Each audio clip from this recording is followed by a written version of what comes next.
Lest we forget, Netaji, INA, and women in Azad Hind Fauj and the forgotten victory in Nagaland. आज हम लोग दुनिया को दिखलाने चाहते हैं कि अब हिंदुस्तान दिल से, हृदय से स्वराज्य चाहता है और स्वराज्य के लिए तैयार है।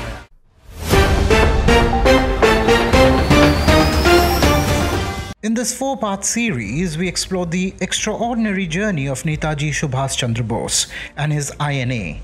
We will explore the women's regiment of the Azad Hind Fauj and the forgotten victory of the INA in Nagaland. Well, there are many ways to begin the story of great Netaji. Delving a bit into the history of India made sense to us here at Airr News. Indian history is an ancient one. The rich civilization with deep philosophy was the reason for envy for many. When India was asking and realizing deep philosophical and spiritual questions, the Western world was still in its Stone Age. While India can boast of a rich civilization, her history has several foreign invaders who tried to destroy her. Chief among the invaders were Muslim kingdoms and the British. The East India Company was formed in 1600 and established trade relation with Southeast Asia and India. However, the company soon turned tyrannical and captured India.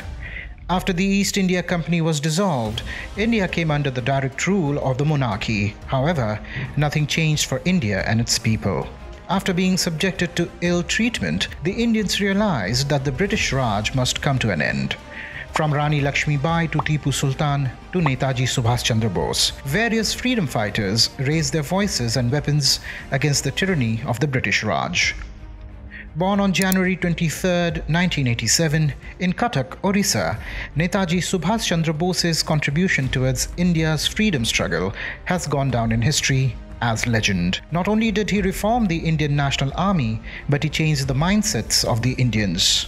While Netaji was greatly influenced by Rishi Aurobindo and Bal Gangadhar Tilak, he was opposed to Gandhiji's ideas and methods of achieving freedom through non-violence. He believed that achieving freedom demanded blood. An article published on Indiapedia mentions the following.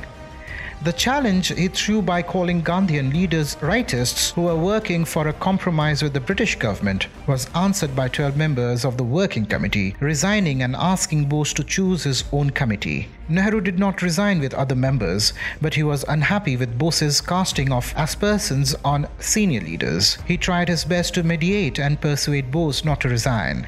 The crisis came to a head at Tripuri in March 1939, with Bose refusing to nominate a new working committee and ultimately resigning. The clash was of policy and tactics. Bose wanted an immediate struggle led by Gandhiji, whereas Gandhiji felt the time was not ripe for struggle. After parting ways with Congress, Netaji traveled the world to seek help from the world leaders of the time to help him and India win freedom.